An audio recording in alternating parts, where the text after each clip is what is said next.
Hello everybody and welcome again to a new episode of Living in a Podcast presented by Wow Living. Our today's guest, Ahmad Touhami from Swiss Legacy Consulting GmbH.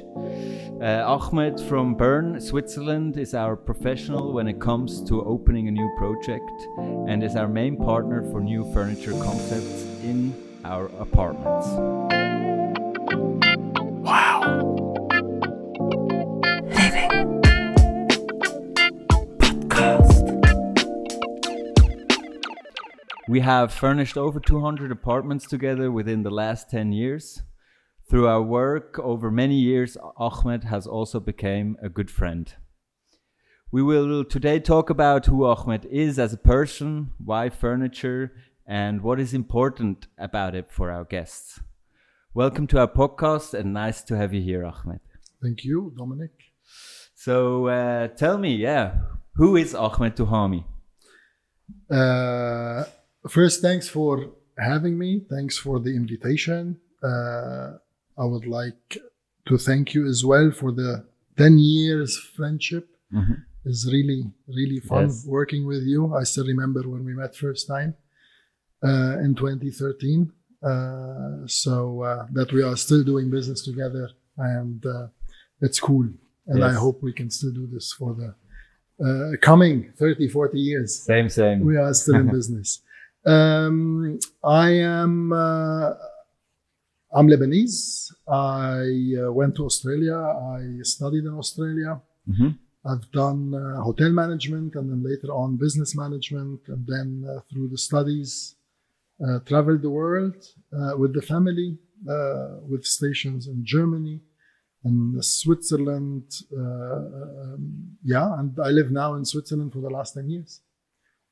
Wow. Okay. And so what's your your background experience? Why do you work now mainly with furniture?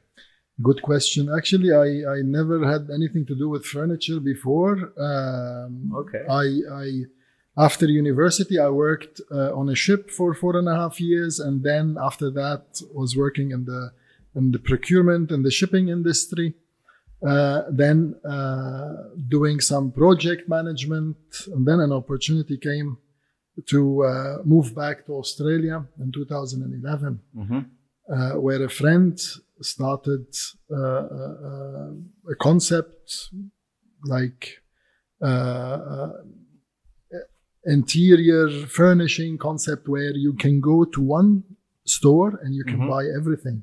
Mm-hmm. And I had the honor and I was happy to manage the whole supply and distribution aspect of this startup. Mm-hmm. Within 1 year, we had 3 to 4 big stores in Sydney. So this was my first contact with furniture, first contact with interior design. That was in 2011. In mm-hmm. Australia. This is where the journey started. And so, like these days, what's your product or what's your product? What do you sell or what can you give in your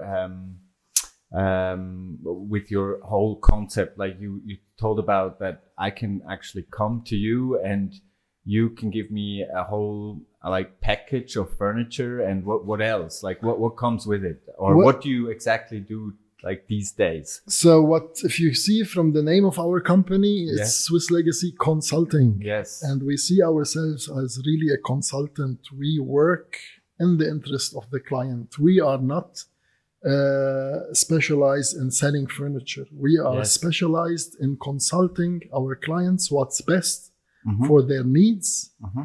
And then we are able to put together a package. Yes. Put together a turnkey solution mm-hmm. from A to Z, mm-hmm. starting from the pre-concept. And do you have some examples of packages you could do together for clients? Well, yeah, of course, be it business apartments. This is, of course, the sector where you are now currently very successful in Switzerland. If we take business apartments or hotels or even going to private chalets and residences. So we've got, for example, sometimes it's due to our work, due to our network, we are in touch with investors, institutional investors. We are in touch with private investors, where sometimes we are offered the real estate. Yes. Or sometimes a client who knows, okay, we have the real estate, we have the vision, we know what we want to do with it. Come, Ahmed, let's validate our concept, and let's put down together a pre-concept and a budget, cost estimation. How much is it going to cost us? I give you an example. So, we've got clients who are thinking, for example, in converting a hotel to luxury apartments. Yes. So we even mandate architects to make a feasibility study. Okay. Very interesting. Yeah.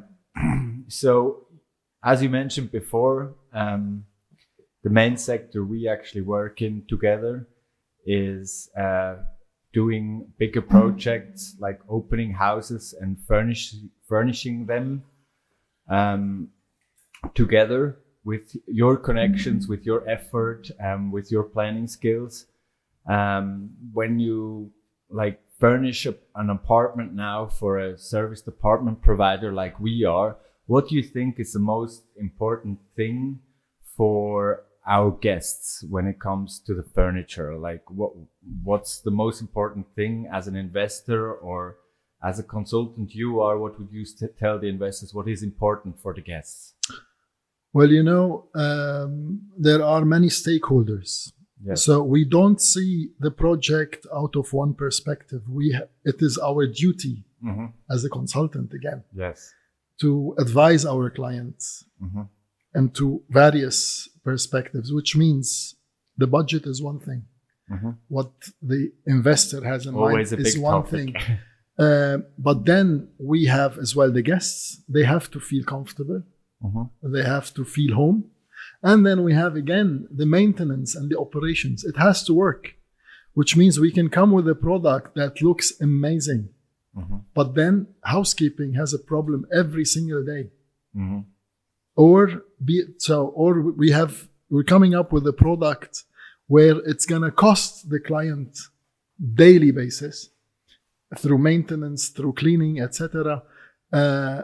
So through our experience in the hospitality industry, we are able to put inputs and to show on a neutral basis, this product looks awesome, it's great, will look great, but on daily basis, it's not easy to manage. Exactly. I mean, we know that very well. Exactly. And that's something we try to improve together with every project together. Correct. But when I come back to it again a bit from the guest side, we have now the investor side, the manager side, that it is. But when it comes to the guest, what do you think, or what was your experience? You have done so many different projects in this area.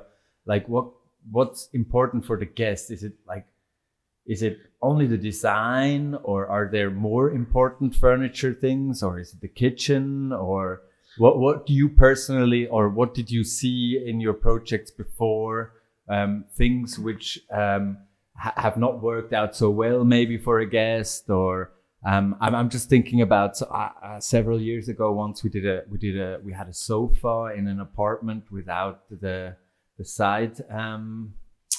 How do you say when you couldn't lie with your head on the sofa without arms? Without the arms. Yeah, exactly. That's something we're not doing anymore since years, because we had a few guests that couldn't chill on the sofa and stuff like that. But do you have some other things which is important? Does it always have to be the same coffee machine, or I guess the mattress is important as well, or what do you think is the most important or is it just the whole setup? That's a very good question. Actually, I remember once at university, we had a question from professor asking us students, okay, what is the most important factor or aspect for the guest? And then we thought it's the bed, we thought it's the interior design, we thought it's the luxury, we thought it's room service, I don't know what. And actually nobody had the answer. And at the end, the answer was safety and security. Number one is you have to feel safe and secure within the property. And then later on comes the second most important was the bed. The bed, you're spending the day, you are up working, you are walking, you're whatever you're doing, and then you're coming home. And then after a long day, you're lying on the bed, and then you need a nice, comfortable bed that fits your back. Relaxing. And this is a big challenge because every person, every guest is different. Yes. Every guest weighs different, has a different body, has different back. And as well to find a good mattress or bed that fits the wide range of people. Exactly. This is a challenge. Yes. And so far, I must say, we've never had bad critique or claims about our beds, because then it would be a big thing. You know, when you're doing a project, you have 100 or 200 beds, 100 and 200 mattresses. So this is where we try, before we finalize a concept, we are testing it with the client. We're testing it with employees. We're getting lots of feedback so that we make sure that this product is working. Okay, that makes sense for me. You mentioned something before about the budget, and that maybe some investors out there are listening to this podcast now, or people who want to furnish an apartment, like with the budget. And that was our experience as well. We have big ranges on how we can furnish and how we can set up an apartment. Is it worth it to take a little bit more money than, let's say, an IKEA apartment? Or what can you say to these investors? Like, how can you advise them on making the right choice in which strategy they want to do the furniture? I think it depends at the end of the day on the product, and the positioning of the product. Where is the positioning of these apartments or these hotels? Are we talking about 4 stars, 3 stars, 5 stars, 5 stars plus? Are we talking about a luxury residence? Is it budget? So this is where we start. Yes. And then depending on the positioning, you know, spending 10,000 francs on a sofa doesn't mean it's a better sofa than a sofa for 1,000 or 2,000 francs. Because sometimes the craftsmanship, the quality could be the same. Yes. You can have the same quality, but then it's a non-brand. Yeah. And again, this is our job as consultants to advise the client and say, now we are currently working on a project with 10 chalets where we are actually exactly in this process. Shall we take this item versus that item? And from the performance, it's the same. We've got the same performance. We've got the same quality. What we as well, we're very, very keen on the environment as well. We want to work with companies that are environmentally friendly. Yes. We want to work with companies that are on the continent. Yes. Where we're not, shipping containers all over the world. We want to work with companies that are actually treating their employees in ways how we would like to be treated, how we are treating our own employees. So it's a whole package, and we need to stand behind a product and say, okay, and even in 5 years or 10 years, we are happy to be there for the client if there is any problem with this product. So it's not a one-off thing. It's a long-term process. So if the client in 5 years has a problem, we are the single point of contact. For us, the transaction is not over now. We've delivered, you've signed off, you've paid us, and we are gone out of the picture. We are partners. We are long-term partners, and we offer a service. We are customer-oriented, and we want to help you and help our clients with this respect. Makes sense, yeah. And I like the thing also, like with the sofa you just mentioned. I think when you have it's also like accidents can also happen from, especially when you have a lot of different guests in these apartments coming in and out, and once you have to like get a new sofa or change things out, it's also a bit easier when it's not the 10,000 one usually. It depends again on the sector, of course, and if it's more a luxury apartment or not. But it hurts a bit less when it's not so expensive and you can change it easily. Well, I think this is where, as we say it in German, dort ist, wo die Kunst ist. Huh? Yes. Anybody can spend 10,000 or 20,000 francs on a sofa, but to be able, to spend the least budget on a good, very good performing sofa, as we say again in German, Preis-Leistung-Verhältnis works. The performance and the price ratio is working. Then this is where you are delivering. This is where you are adding value for the client. Yes, that's exactly the point. And that's also the point why we like to work with you. I can imagine. Thank you, Dominic. I know you have done quite a few big projects, and I can imagine there have been quite a few big challenges. Do you have a nice story which you can share with us? Like why Ahmed can be so important on a site where let's say 30, 40, 50 plus 100 apartments are refurnished? Like, well, you have any good story what happened, or you had to buy everything new, or something didn't get delivered, or what goes on when you do something like that? Well, I must say here at the end of the day, you have a big, massive team behind the work, behind the scenes. And you have many, many partners. So it is not a one person or one company's job, but you have suppliers who are, I would not call them suppliers, I call them partners, because they give their best. They really give 150% for our company, for our clients. We have employees, we have subcontractors who are really doing an amazing job. So without this whole team, plus we have the client as well, who's helping and who's, cooperative. Sometimes, nowadays the world is going nuts.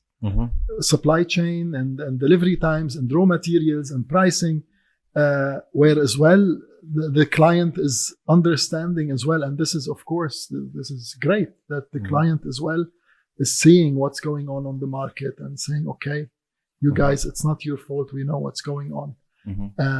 We try always, I can say so far up to 100%, we've always managed to deliver on time. We've always managed to deliver within budget, if not even lower on budget, even in these days. And this is, we take pride on. We take really pride in doing so. Stories. There are many, many stories. Many stories. And again, can you give us one? Things happen. Sometimes you get challenges. I'm not going to call them problems, or they are mainly challenges. And it's how you approach these challenges. You can scream, you can shout, you can start swearing, you can become aggressive. And guess what? You're not going to solve the problem at all. Exactly. It's even going to make it worse, because you're going to make your client nervous. You're going to make your employees nervous, your subcontractors and partners. It is about finding a solution together. I remember once we had a big project and we got the beds delivered, and we're talking about lots of beds. Yeah. I don't know if it was 100 or 200 beds. I cannot remember. The beds arrived. First, they arrived one day too late. They were stuck actually at the customs. Yes. And this is again something that you learn with time, and this is what I learned on that day, is that I will never schedule a delivery on a Monday. The delivery coming from, across the border on Monday, never schedule it on Monday, because through the weekend, you've got all the trucks that are coming from abroad, and they need to go through the customs clearance. Very and busy. Then good luck. And then, most probably. And on that day, what happened is that the delivery came around 12 hours too late. So you have already 10 people waiting and the truck hasn't arrived. What do? You've already scheduled the tasks.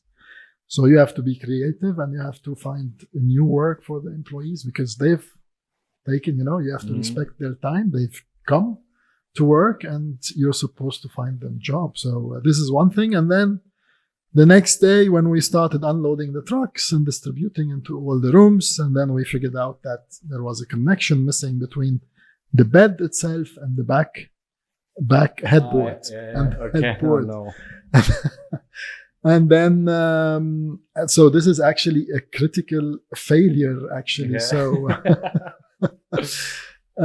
you've got a deadline, and you're talking about project with, let's say, I don't know, hundreds of rooms, and the client already started marketing, and maybe even they've got already bookings. So we've already got the handover date. We've got the first checking dates. You cannot tell them, put everything on hold, because we need to, we don't have beds, or we need to bring back the beds, etc. So you have to be really problem solving, oriented, And did you manage to do it? Actually, we managed. I actually proposed to the manufacturer to send from the factory 2 guys or 3. Yeah. These are the ones who actually built the beds. They are in the team. In person. They came in person. They brought their tools, and they worked over the weekend, plus 3 days. So on Wednesday, they were done. It took them 5 days. But they were the profis, they know the beds most. And we managed to hand over the project actually even 1 week earlier than anticipated, than planned. So this is something we are proud of the team that actually did a massive job, a great job. Wow, so interesting. Thank you for this information. And we have been talking a lot about furniture now. And so I thought, last but not least, I was wondering, what is actually, I don't even know that personally. What's your favorite furniture piece in an apartment, like for you personally, and why? I actually don't have a favorite furniture piece, because every single furniture piece that you have at home has a function and is equally important. You can take a table lamp, you can take a desk, you can take a sofa, you can take a bed. So every single piece is equally important. What I really like, I value craftsmanship. Sometimes where, a carpenter has created a piece, and you see the hours, you see the passion that has gone into this piece. This I love. Sometimes details where, you can see the really nice stitching or really tough corners. So this is, and it doesn't matter, be it a lamp. I have a friend of mine, actually, he made his own a pendle lamp. He actually built it. And I was like, I looked at it, was amazing. It was like a half round. It's like half a sphere. And he worked 2 weeks maybe on it. So if he wants to sell it, it's going to cost a fortune. Nobody can afford it. But to see the craftsmanship, to see the dedication, the passion that went into this piece of furniture, piece of lighting, it's just, and I really have respect to those. Mass production, you can have, quantity. I value quality, and it doesn't matter what it is. It could be a deco cushion. It could be a mug, whatever. So no, I don't have a favorite piece of furniture, but I value quality. I value the effort and the hours that go into this piece. Very nice words. Thank you so much for being here. It was a pleasure to talk with you, and I hope we will still have many years together of exciting work. Thank you, Dominic. Thanks for the team. Wow Living. I'm very, very happy how you've developed within the last 12 months. It's an amazing journey, and the sky is the limit. Yeah. Thank you. Thanks. Bye-bye. Ciao.